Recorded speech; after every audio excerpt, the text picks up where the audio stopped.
اللهم صل على سيدنا مولانا محمد وعلى آله سيدنا مولانا محمد সবাই মহব্বত اللهم صل على مولانا محمد وعلى آله سيدنا إذن يا سيد المرسلين إذن يا سيد العالمين إذن يا خاتم النبيين إذن يا رحمة للعالمين إذن يا نبي الله إذن يا رسول الله إذن يا خير خلق الله إذن يا نور من نور الله بسم الله اظہر یا محمد رسول اللہ جلوہ گر ہو یا امام المرسلین جلوہ گر ہو رحمت للعالمین مرحبا یا مرحبا یا مرحبا رحمت للعالمین جلوہ گر ہو انبیاء کے مقتدی جلوہ گر ہو اولیاء کے پیشوا مرحبا یا رحمتا للعالمین جلوہ گر ہو سید خیر البشر جلوہ گر ہو اے میرے نور نظر مرحبا یا رحمتا للعالمین جلوہ گر ہو جلوہ نور خدا جلوہ گر ہو یا محمد مصطفیٰ مرحبا یا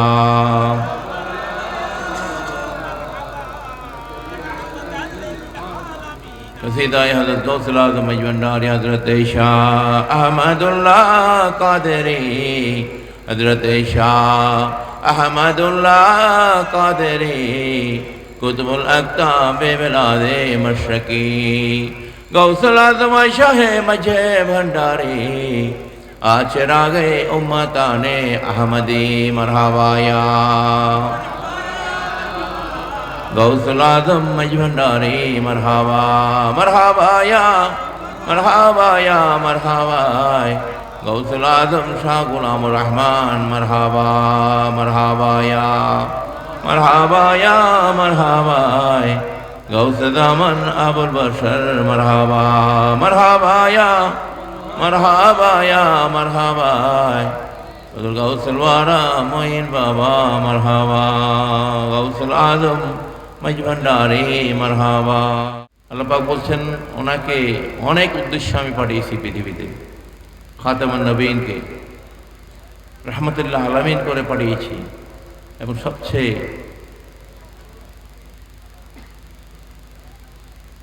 বড় গুণ যেটা দয়া এবং এহসান করে পাঠিয়েছেন, সুবহানাল্লাহ বলেন। মুমিনদের জন্য তিনি দয়াবান মেহেরবান, সুবহানাল্লাহ বলেন। কাফেরদের জন্য উনি অত্যন্ত কঠোর, কিন্তু মুমিনদের জন্য উনি অত্যন্ত নরম, সুবহানাল্লাহ বলেন। উনি দয়া, ওনার এহসান, এহতারাম এগুলো উনি শিখিয়েছেন, বিনয়, ভালোবাসা, এগুলা আল্লাহ পাক ওনাকে দিয়ে প্রেরণ করেছেন মুমিনদের জন্য, সুবহানাল্লাহ বলেন। একজন মুসলমান এই জন্য তার মধ্যে দয়া, মায়া, এহসান, এহতারাম এগুলো থাকতে হবে যদি আমরা ওনার উম্মত হয়ে থাকি।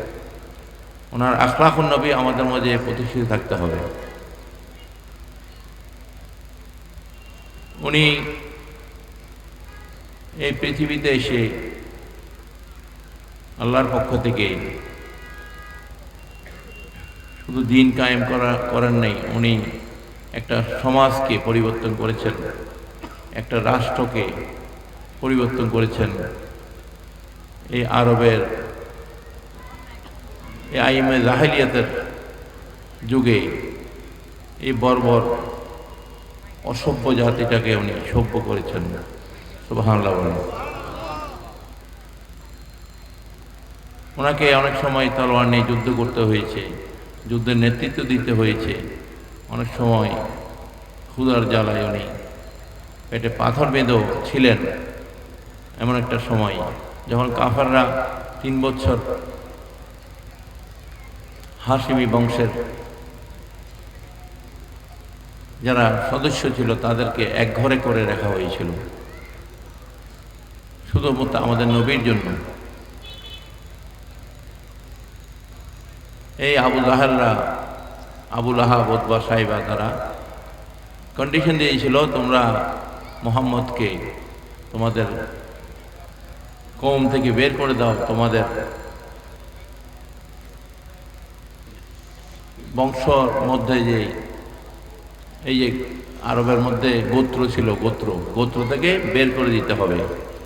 যদি বের করে না দাও তাহলে তোমাদের সবাইকে আমরা একঘরে করে দেব, তোমাদের সাথে খাওয়া দাওয়া, ব্যবসা বাণিজ্য, কথাবার্তা সব বন্ধ করে দেব।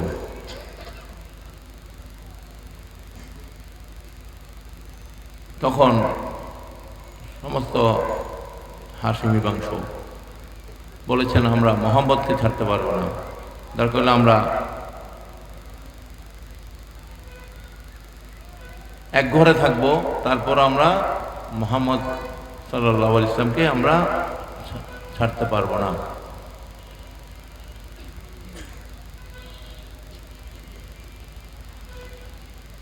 ওই সময় ওনাকে অনেক কষ্ট দেওয়া হয়েছে।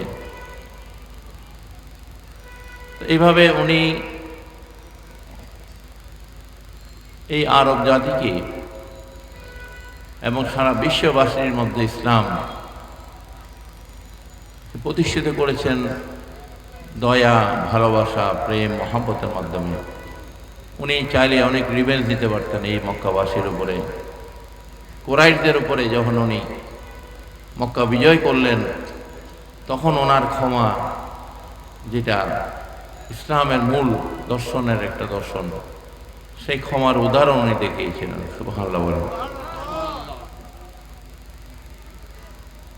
ওনাকে এত কষ্ট দিয়েছে, ওনার বাড়িঘর ছেড়ে উনি হিজরত করেছেন, উনি আরেক দেশে চলে যেতে হয়েছে ওনাকে।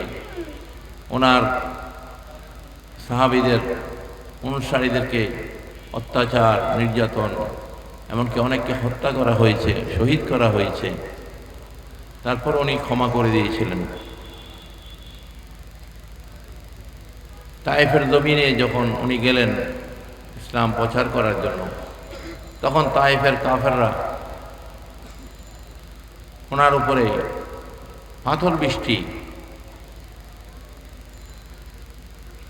পাথরের মতো বৃষ্টি নিক্ষেপ করলো।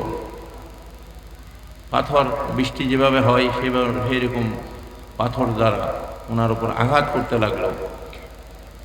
ওনার সারা শরীর থেকে রক্ত বেয়ে বেয়ে পড়ছে। আল্লাহ রাব্বুল আলামিন জিবরাইল আমিনকে পাঠালেন, হে জিবরাইল, আমার হাবিবের এই কষ্ট তো আমি সহ্য করতে পারতেছি না, উনি মুখে বদদোয়া দিচ্ছেন না, সবর এখতিয়ার করে উনি বসে আছেন, আর রক্ত ওনার শরীর থেকে বের হয়ে তায়েফের জমিন লাল হয়ে যাচ্ছে। তুমি এক্ষুনি গিয়ে বলো, উনি যদি চায় আমি এই মুহূর্তে এই তায়েফের পাথরের পাহাড় দিয়ে এই কাফেরদেরকে আমি এই মুহূর্তে ধ্বংস করে দেব, যেভাবে আদ জাতি, সামুদ জাতিকে আমি ধ্বংস করেছি। কারণ তারা আমার হাবিবের উপর, আমার রসুলের উপরে তারা আঘাত করছে, আমি আল্লাহ সহ্য করতে পারছি না। জিবরাইল আমিন আল্লাহ রসুলের কাছে আসলেন আল্লাহর পক্ষ থেকে, যে আল্লাহ চাচ্ছেন আপনি অনুমতি দিলে তাদেরকে ধ্বংস করে দেওয়া হবে। তখন আল্লাহ হাবিব বললেন, তুমি আল্লাহকে গিয়ে বলো, যদি সবাই যদি ধ্বংস হয়ে যায় তাহলে আমি ইসলাম কার কাছে প্রচার করব, কারা ইসলামের অনুসারী হবে।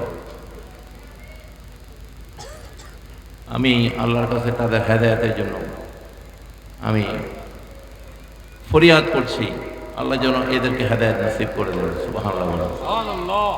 এটাই ছিল আমার নবীর আখলাকুন নবী, ওনার চরিত্র। ওয়া ইন্নাকা লা খুলুকিন আযীম, ওয়া ইন্নাকা লা আলা খুলুকিন আযীম। আল্লাহ পাক বলছেন আমার নবীর চরিত্র পুত পবিত্র, সুমহান। সুবহানাল্লাহ। কারণ এখানে কোনো যারা আজকে বলে নবী রাসূলরা গুনাহ করেছে, নাউযুবিল্লাহ বলেন। নবী রাসূলুল্লাহ মাসুম, এটা আহলে সুন্নাত ওয়াল জামাতের আকীদা। মিয়ারা হক, এমনকি সাহাবায়ে কেরামরাও সত্যের মাপকাঠি, সুবহানাল্লাহ বলেন। যারা নবীকে ভালোবাসা, নবীর জন্য জীবন দিয়েছে, নবীকে বিশ্বাস করেছে, নবীকে নিজেদের চর্ম চোখে দেখে ঈমান এনেছে, তাদের ব্যাপারেও কটূক্তি করা যাবে না। এটাই আহলে সুন্নাত ওয়াল জামাতের আকীদা। আল্লাহ রাব্বুল আলামিন পাক কোরআন শরীফে ইরশাদ করছেন, লা উকসিমু বিহাযাল বালাদ ওয়া আনতা হাল্লুম বিহাযাল বালাদ। সূরা বালাদের মধ্যে বলছেন, হে রাসূল, ওই মক্কা নগরীর আমি আল্লাহর শপথ করতেছি, এই মক্কা নগরীতে, কেননা আপনি এই মক্কা নগরীতে আগমন করেছেন, আপনি এই মক্কা নগরীতেই জন্মগ্রহণ করেছেন, সুবহানাল্লাহ বলেন। মা আমিনার গর্ভ থেকে আপনি এসেছেন এই মক্কা নগরীতে। এই জন্য এই মক্কা নগরীর আমি শপথ আমি আল্লাহ করছি, সুবহানাল্লাহ বলেন।